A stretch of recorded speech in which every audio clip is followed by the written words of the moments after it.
Miracles with a Twist. It's our first Thursday in May. It's a full moon. It's the National Day of Prayer. It's just an amazing day to be together. We're here in Rusty John's production studio again this week. Thank you, Rusty, for having us. And we have guests this week. Some of my regular attendees to Miracles with a Twist, some great supporters who've been with me for many years. Ben, Libby, Paul, and Lisa. So I'm really grateful that they're here as well, and that they're going to be hanging out with us this evening. So let's talk about a few things that are going on after we get officially started. What we want to do is get grounded in the moment. Just take a nice deep breath. Just give thanks for this opportunity to be together. Give thanks for this evening. Give thanks for the spiritual family, both here and at home. Every week we start with a song called Here's My Heart, Lord. And this song is based on A Course in Miracles recommendation that we start every morning as soon as we open our eyes by putting on our hands on our hearts and saying, here I am. Here I am, Lord. And we dedicate our day to being of service, to doing better and being better than we were the day before, to have our consciousness heightened and aware of every step that we take throughout the day so that we can see with eyes of love. And so this song we start every gathering with as a reminder that that's our dedication. Here's my heart, Lord. So I invite you all, wherever you are, to just listen to the words, allow yourself to really get in touch with the words and make the commitment to being connected to the divine. Here's my heart, Lord. Here's my heart, Lord. Here's my heart, Lord. Here's my heart, Lord. Speak what is true. Here's my heart, Lord. Here's my heart, Lord. Here's my heart, Lord. Speak what is true. I am found, I am yours, I am loved.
Okay, so testing, testing. If you can hear me, give Rusty a thumbs up so that we know that the sound is going through now.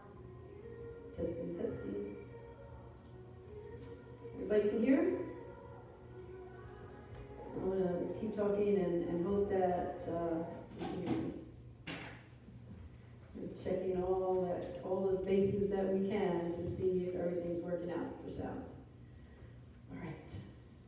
So, as I was saying earlier, what you didn't hear, I'm going to repeat, is that it's such a wonderful, auspicious time to be together because it's our first gathering in May, it's the full moon night, and it's also the National Day of Prayer. So what a great day to be together, to be in prayer together, to celebrate Spirit, to celebrate one another, and to be here with this desire to be connected to the divine.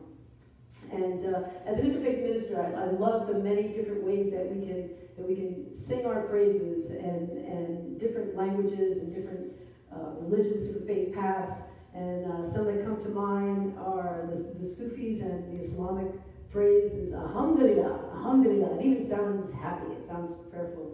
The Sikhs say Waheguru, Waheguru.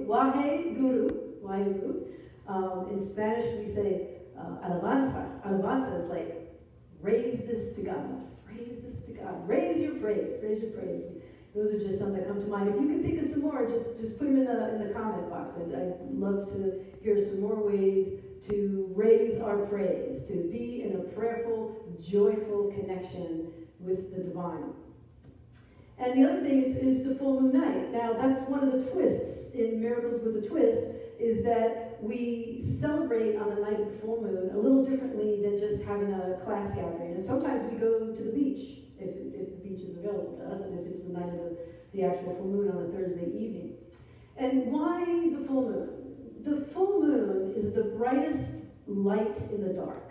It's the one time that we can be reminded of the brightest, most important element of our perception, especially as Course in Miracles students, which is to see the light, which is to be the light. So when we go to the moon and we do these prayers and these what we call spiritual cleansing ceremonies under the full moon, it's because we are willing to take a look within. We are willing to take a deep, rigorously honest look at ourselves within. And this is such a great opportunity to do so because we are in a time of spiritual incubation. Some people call it quarantine. It sounds a little bit like something that's imposed on you. But we all know that there's no mistakes and there's divine order in God's world. So we are in a time of spiritual incubation. And it's a great opportunity for us to look within, to shine a light within. And then once we are aware of what's within, we can make some changes so that what we do without is consistent with our spiritual dedications and our spiritual commitments.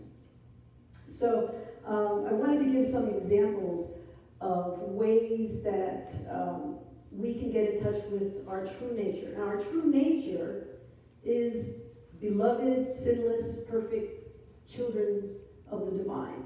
The Course in Miracles is telling that over and over and over again. It's reminding us that it's who we are, but it's also who everyone else is. Everyone.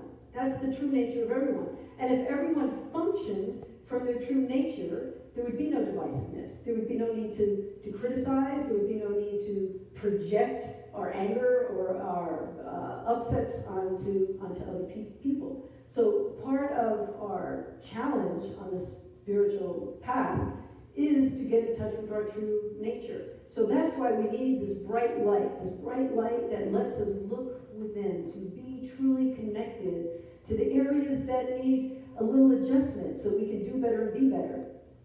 And so I have two stories that I want to tell you. The first story, I'm going to change the names. We're going to say it's Alice and Bob. So Alice and Bob were in a relationship for a couple of years, and they had clashing psychologies, you know, like they just triggered each other. They had emotional triggers all the time. They couldn't seem to get along, and so they went their separate ways. And they were separated for 8 months or a year or so, and they ran into each other. And they started talking and thinking that maybe they could have a friendship. And during the conversation, started reminding Alice of all the things that she had done wrong, all the things that were hurtful to him. And not only was it his opinion, but he shared it with his friends and they agreed with him, and he shared it with his therapist, and that's always a good one. You know, therapist agrees with you, it must be real. And Alice started feeling bad because she didn't spend that time focusing on what she didn't like about Bob. She just focused on herself, trying to get herself better. It's not that she was perfect, it's not that she didn't have any faults, but she didn't spend all that time focusing on anger and upset. So when you spend all your time focusing on what you're angry about and what you're upset about and not looking within, then you're just going to project it all outside. Does this make Bob a bad person or a narcissist, as we like to say? Not necessarily, or no, I'm going to say no. What it means is that he was not willing to look within to see how he contributed to the problems, to work on what needed to be worked on, not to become an angel on earth, just like Alice is not an angel on earth, but someone who is self-aware. That's what we want to do. We want to get to a place where we are self-aware of our own stuff. That way, we work on it. We shine a light on it. We allow the light to shine in the dark places without fear. To not be afraid of our own shadow allows us to then become aware. Awareness then leads us to awakening. And awakening leads us to our true nature. See, it's a process that we continuously work on. And then once we get to our true nature, and we stop criticizing ourselves, criticizing others, or taking in the criticisms of others, then we can see with these eyes of love, the love that exists in everyone else. We see that criticism, that projection, as a cry for love, as a request for love. So instead of getting tangled up in the upset or the argument, you just back off and you think, you know what? Bob is just crying for love. Doesn't mean you have to take anything that's unkind from anyone else. You just have to raise your awareness of what's really going on. What's going on within you, what's going on within the other person. So the second story, many of you have probably already heard it, is about the Buddha and the snake. Have you heard the Buddha and the snake story? So Buddha is deep in meditation with some of his followers, and they all hear some rustling in the bushes out in the wilderness. And, well, woe and behold, it is a snake coming right at them. So they all like whooping and hollering and jumping away, trying to get the snake away, but they weren't fast enough, and the snake bit the Buddha on the leg. And everyone was really upset, and they're shooing the snake away, and they're worried about the Buddha, and they're squeezing the wound and making sure he's okay. And, you know, a couple hours passed by, and he was feeling better, and they all decided that they would just go back to the village. So on their way back to the village, they see the snake again. But this time, it's wedged under a rock, and it's trying to get out. It's stuck. And they're like, karma. It's karma. And Buddha says, well, I don't know if it's karma or not, but get me a stick. So they say, why? He said, well, I want to get him out from under this rock. You know, no need to stand here and watch him die. And they're like, what? He said, yeah. So he takes the stick and he wedges he's not going to let himself be hurt again. He's still taking precautions, right? Just like we want to take precautions with people who want to hurt us. But he gets the snake out from under the rock, and the snake slithers away. And they said, why did you do that? And he said, well, it's in my nature. It's just in my nature. If you have it in your nature to be kind and to be truly loving and to see other things as being part of the divine, then you won't worry so much about what they are doing. You'll just see what it is that you need to do. So you don't want to let yourself get bit by the snake or any snakes out there, but you do want to be a loving presence of light and kindness and compassion, seeing with eyes of love, to be able to see. And so that's what we're working on tonight. That's what we're working under this full moon, the courage to just really look within and let go as best we can to those obstacles that are keeping us from our highest good, from being able to function at the highest level of awareness and awakeness. I don't really know if awakeness is a word, but it is now. It is now. So what we're going to do tonight, we're going to do what we usually do on a full moon, which is a little spiritual cleansing ceremony. But before we get to that, I want to look at today's lesson. So, if for those of you who are not familiar with A Course in Miracles, I have a 101, sort of an introduction to A Course in Miracles video on this page, on the same page, on this Miracles with a Twist. You can take a look at it. You don't have to go get your book. It's fine. It's fine. You know, I'll be jumping around. Anyways, you could just... The twist is the way I read. It's just... So, I really like today's lesson. I don't know if you guys had the opportunity to read it in its entirety. It's there is no love but God's love. Now, as soon as you read that title, as soon as you read there is no love but God's love, what's the first thing you do? You start thinking about all the things that you believe are love, right? All the things that you want to believe are love in addition to God's love. So there's an immediate resistance to saying, well, of course there's other loves. There's the love of this, the love of my children, the love of my partner, the love of my pet. Oh, you know, that reminds me. Rusty, I got some complaints last week. And you would think it was about the technology, right? No, it was because Ernesto did not make an appearance. So, here, Ernesto. I brought a portrait of Ernesto so that he does make an appearance. And, I'm sorry that he wasn't here in person. But this is the best I can do for now. So, yeah, now your letters can be of joy and happiness. Want me to leave it here? Where are you pointing? He's pointing. He's social distance. There we go. He's home socially isolating. Okay, back to lesson 127 in the workbook section of A Course in Miracles says, there is no love but God's. Now, when you immediately think that there has to be other loves because I feel love, I feel so much love for my spiritual family, for my friends, and go on, all the people you love, what you ultimately realize is that you feel that love because the love exists in you and that it was that which was given to you through the divine. So God's love initiated your ability to love. You have love and the ability to love because of God's love. And so this was like when you think about growing a plant, right? You start out with a seed. The seed is planted, and then maybe you have lots of flowers and you have lots of blooms, but you only had that one seed to start. And that's what this is telling us, is that the seed of love was planted and by God, and the reason we can love is because of God's love.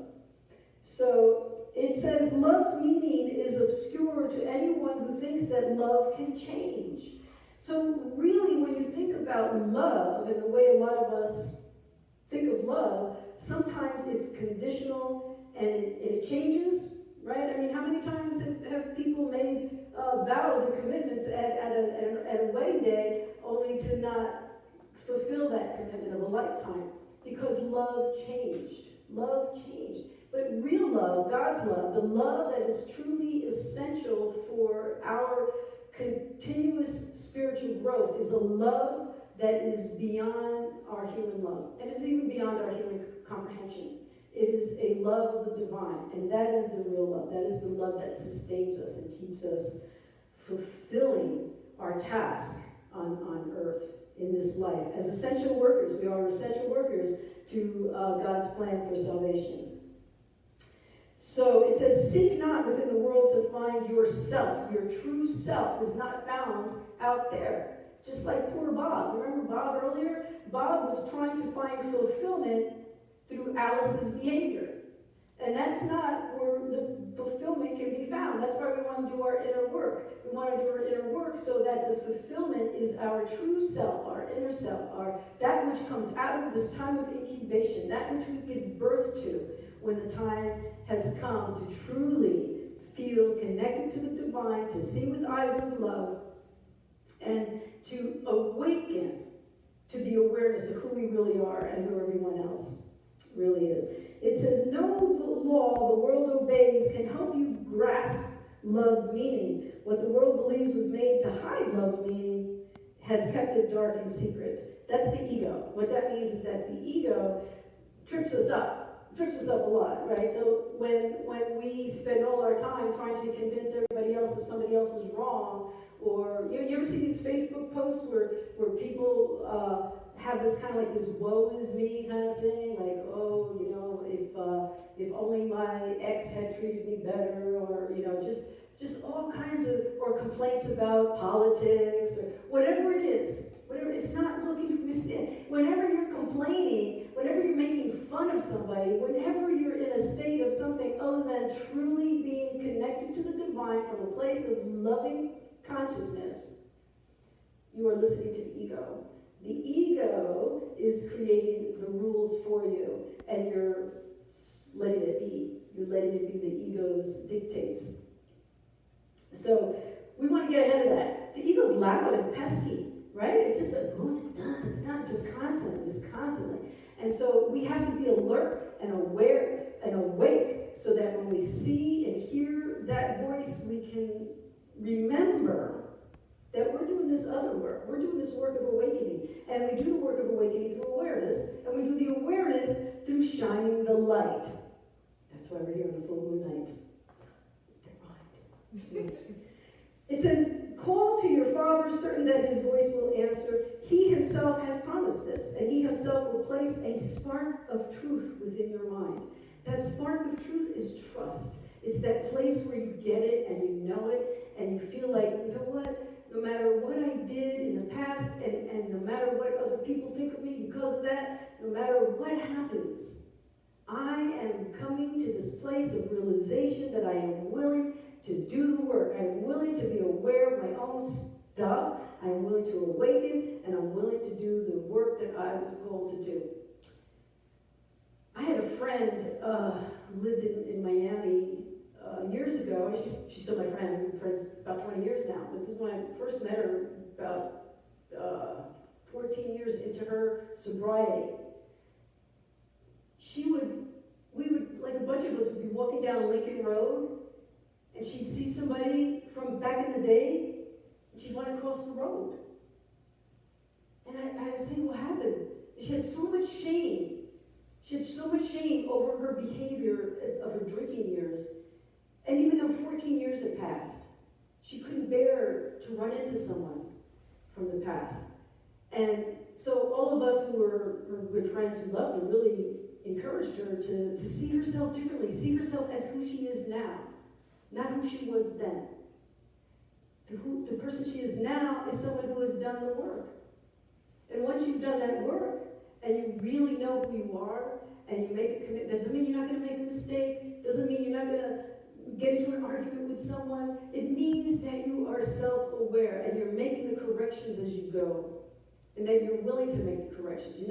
It's not just about making an apology. It's about making a change. It's about truly being aware of what needs to be adjusted, what needs to be changed within, and then doing that.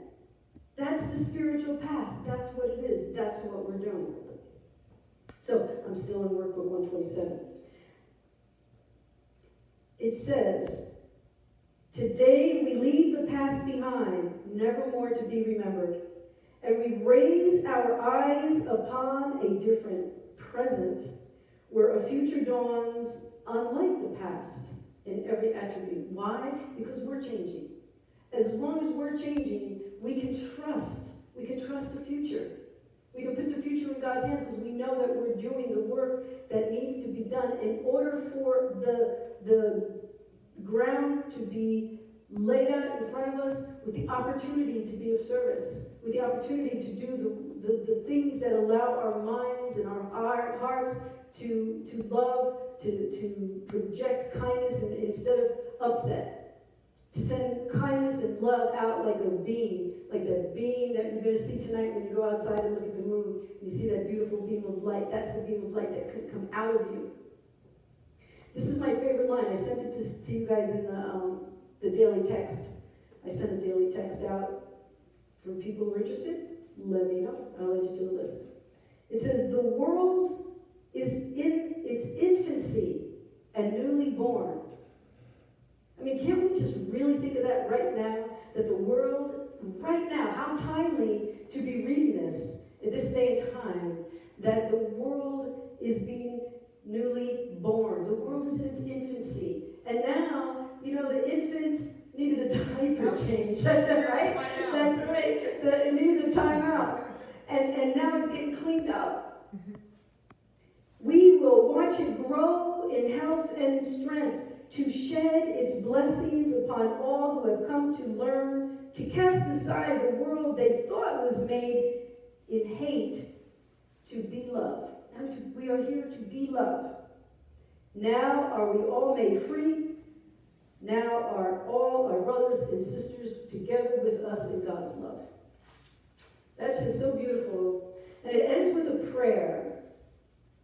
So when we have that person that comes to mind and brings us a little bit of agitation or upset because we haven't truly forgiven, we haven't truly forgotten the past, or we haven't cleansed our own hearts, you can bring that person to mind. I know you know who it is. Bring that person to mind. And say now, I bless you, brother, sister. I bless you with the love of God, which I will share with you. So now what you're doing is you're saying, instead of being like Bob, who just wants to remind you of all your wrongdoings, you want to be like that Buddha who understands that there's a true nature in all of us, and that we can bless one another. In blessing one another, we raise up our own selves, our own spirits, and we make a new commitment. Each and every time, I bless you, I bless you, I bless you with the love of God. And with that love of God, we share our oneness, our unity, our understanding of who we truly are. That's when we get in touch with our true essence. That's what we want to do. We want to live from that place. Our true nature. So, for those of you who have been through a full moon cleansing ceremony with me before, you know what's coming. For those of you who don't know, I'll give you a little talking through of it, and then you can do whatever you want to do at home. So what we do here, it's almost like the indoor version or the beach version of a burning bowl ceremony. Because even when we go to the beach, we can't burn anything on the beach. So what we do is we use water and Alka-Seltzer. And so we use the Alka-Seltzer to represent that which we want to release. So what do we want to release tonight? Thinking about what it is that is keeping you from getting in touch with your true nature, who you truly are. Because once you do that, then you will be able to see each other with eyes of love. We want to heighten our awareness, awaken ourselves up to our true nature. It's only through that process that we can find ourselves continuously interacting with people from a place of love. So we're going to start with a brief meditation, quiet meditation. There's going to be some music in the background. Please listen to the words. And then what I'm going to do is I'm going to pass out these Alka-Seltzers to my guests, my spiritual family here. Once you are ready to throw the Alka-Seltzer into the water, you get to watch it just like fizz. It's like watch it fizzle away. So what you're doing is you're removing your blocks to awareness. Think about Bob. If you have, we all have a little bit of Bob in us, right? That part of us that's holding judgments against others. They're nodding their heads. Unskilled. We come from an unskilled place sometimes. So take a moment. Think about what it is that you would like to release. And this is the part where we use our imaginations, because we're going to pretend we're out at the beach. We're hearing the ocean.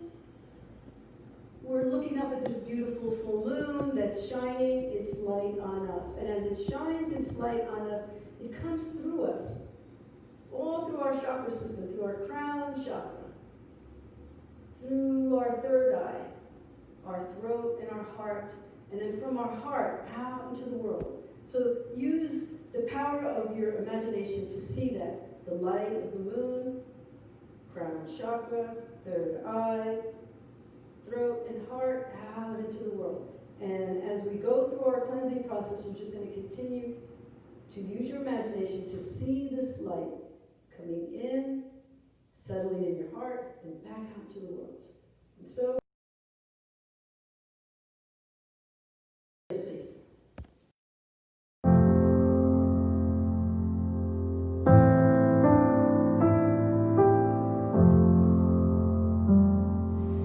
Everything around me seems uncertain, and my weary heart can't take much more surprise. I wish there was a point on the horizon, something I could see with my own eyes. I need to tell you that I'm scared. I feel completely unprepared, and nothing's what it was 2 weeks ago. But you already know. You already know everything I'm scared of, everything I hope. You hold my tomorrow, and all tomorrow holds. You already know.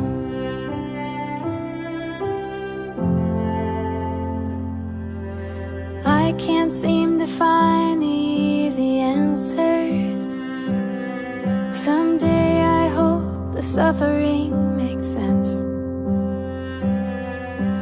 I just need to know that you are with me,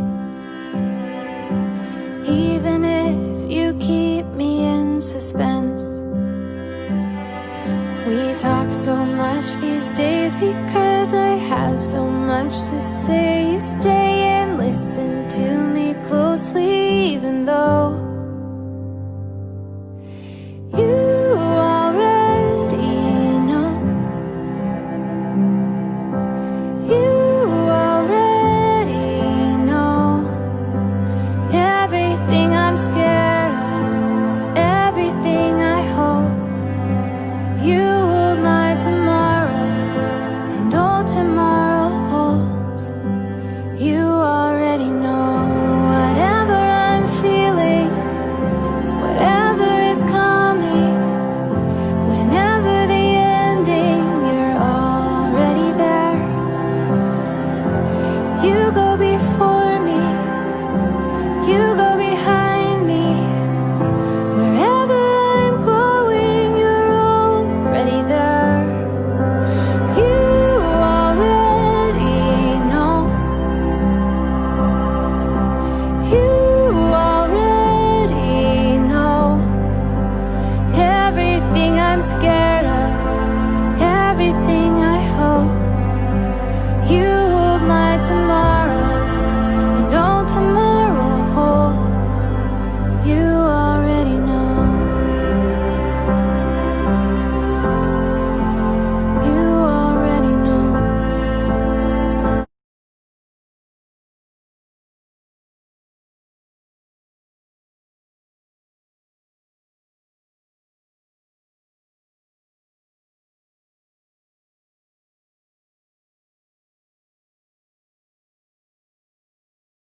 We need to raise our awareness, awaken to our true nature. When the time comes, we're going to go outside and throw this out as an offering to all that is holy and sacred, knowing that it will transform into love and light. So a wonderful thing that happens when we do this ceremony is that we have this moment, and hopefully lots of moments, hopefully into tomorrow and into the days to come, of feeling like something truly has been cleansed, that a part of us has arisen to a higher consciousness. And so we like to test that out by using this opportunity to bless one another. And so I am going to start by cleaning my hands with an antibacterial essential oil. This is part where I touch people. So imagine where you are, that you're in the circle with us, and we're all going to bless one another. So we start by rubbing our hands together and feeling that heat that is given to us to be in the world. If we didn't have this heat, we wouldn't be alive. This heartbeat, this heat, it allows us to bring healing to one another.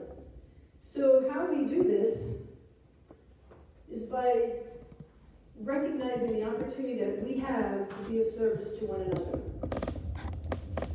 So we imagine that we are all raising our hands in the direction of Ben, and we say, Ben, I see the light in you. I see the light in you.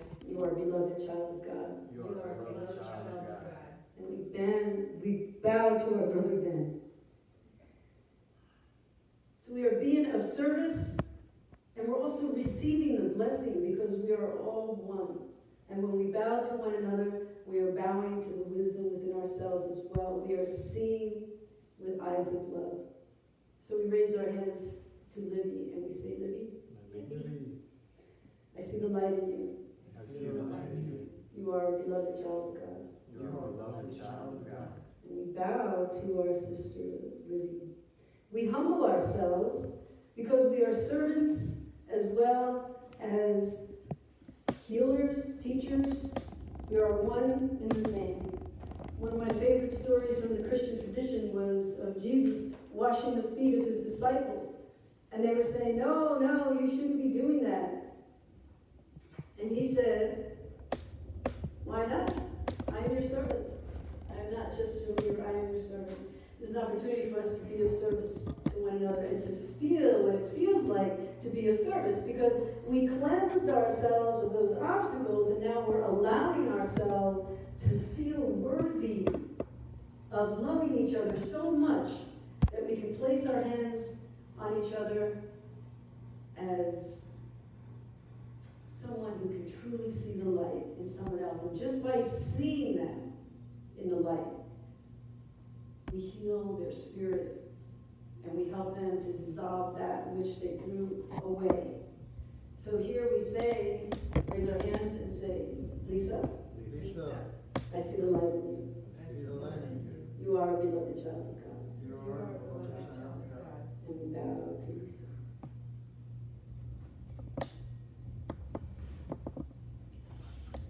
We raise our hands to Paul. We say, Paul, I see the light in you. I see the light in you. You are a beloved child of God. You are a beloved child of God. Before you were born, there were people who came to you, came to your mother and your father. They had name suggestions, and they decided on what your name would be and how you would be, and if it was a boy, if it was a girl, how your life should turn out. But before any of that occurred, God already had a name for you, and that name was beloved. And that name hasn't changed. You are still beloved. So we're going to have to bless our producers. Raise your hand to Lindsay back there. Say, Lindsay, I see the light in you. I see the light in you. You are a beloved child of God. You are a beloved child of God. And we bow to Lindsay. Okay, cameraman, producer, all around guy, helpful, angel, Rusty Love. Say, Rusty, Rusty. I see the light in you. I see the light in you. You are a beloved child of God. You are a beloved child of God. Now let's raise our hands just to the camera. I know we just did in that direction anyway. For all who are watching, for all our brothers and sisters, let's say brothers and sisters. Brothers and sisters. We see the light in you. We see the light in you. You are beloved children of God. You are beloved children of God. And we bow to you. And we bow to you. We bow to you because we believe in you, because we see the truth of who you are. And we know that your true essence is beloved, is pure, it's divine. And that if we could all get in touch with that, we would just love each other so much. It would just all be about love. Even during this time where there's divisiveness, even without the pandemic, there was plenty of divisiveness, right? And we know that divisiveness is coming from a place that is not love. So we don't want to add to that. We don't want to be a part of that. We want to be a part of this higher command, that's come to us from the divine, to be a part of that which helps to save and heal the world. Lisa, Reverend Lisa, some of my graduates here from Sacred Journey Interfaith Seminary, Reverend Lisa is a graduate, and Reverend Libby is a graduate, and they would like to initiate a blessing for me, so thank you, I appreciate that.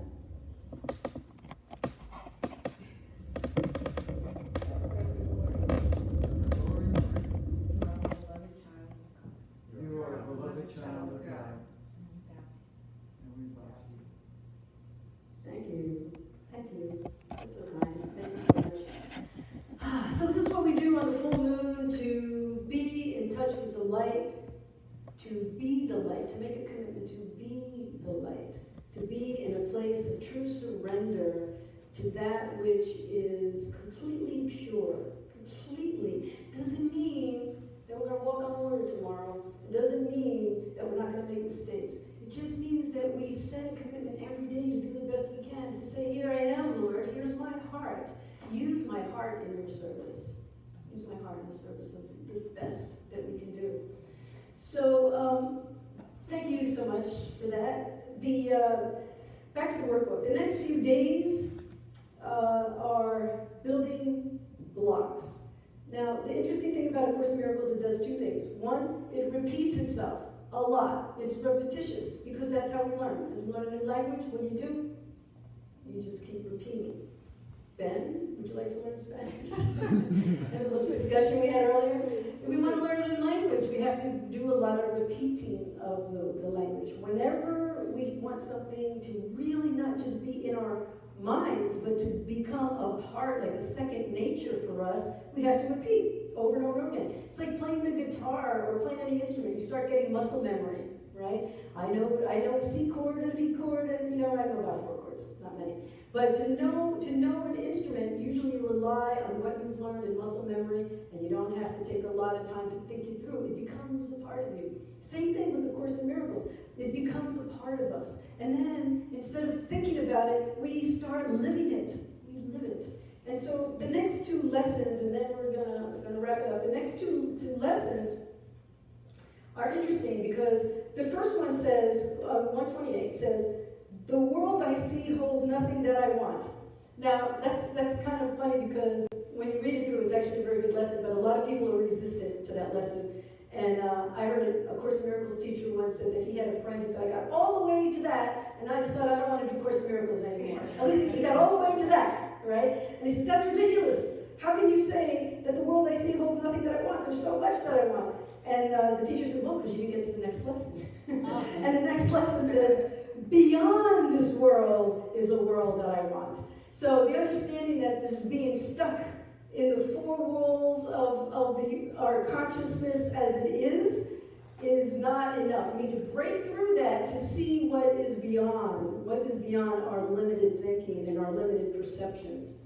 So if you are doing the lessons, just keep going. The resistance comes up, right? I mean, there's plenty of people who've thrown the book away and didn't pick it up for 20, 25 years. But we've gotten all the way to May 7th in this book, and I've got to May 7th and 27 years, something like that. I've been doing it for a while, and I hope to finally just live it. That's my goal. My goal is to finally live it. So I want to thank everyone who came here with me tonight, my spiritual family, Ben, Libby, Paul, Lisa, and our wonderful friends and producers, Lindsay and producer Rusty.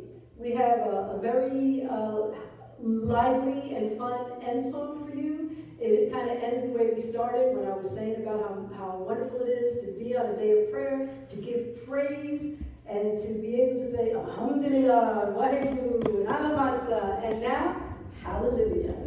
Hallelujah. So, everybody join in, and you can even just dance. This is a dance song, so wherever you are in your nighttime jammies, I know you have daytime jammies and nighttime jammies, feel free to get up and dance. Your love is amazing, steady and unchanging. Your love is a mountain firm beneath my feet. Your love is a mystery, how you gently lift me when I am surrounded. Your love carries me. Hallelujah, hallelujah, hallelujah. Your love makes me sing and hallelujah, hallelujah, hallelujah. Your love makes me sing. Your love is surprising, I can feel it rising. All the joy that's growing deep inside of me. And every time I see you, all your goodness shines through, and I can feel this God song rising up in me. Hallelujah, hallelujah, hallelujah. Your love makes me sing and hallelujah, hallelujah, hallelujah. Your love makes me sing. Your love is amazing, steady and unchanging. Your love is a mountain firm beneath my feet. Your love is a mystery, how you gently lift me when I am surrounded. Your love carries me. Hallelujah, hallelujah, hallelujah. Your love makes me sing and hallelujah, hallelujah, hallelujah. Your love makes me sing. Yes, you make me sing. Lord, you make me sing, sing, sing. How you make me sing. Hallelujah, hallelujah, hallelujah. Your love makes me sing and hallelujah, hallelujah, hallelujah. Your love makes me sing and hallelujah, hey, hallelujah, hallelujah. Your love makes me sing and hallelujah, Lord, hallelujah, hallelujah. Your love makes me sing and hallelujah, hallelujah, hallelujah, hallelujah, hallelujah. Your love makes me sing and hallelujah, hallelujah, hallelujah, hallelujah, hallelujah. Your love makes me sing. Lord, you make me sing.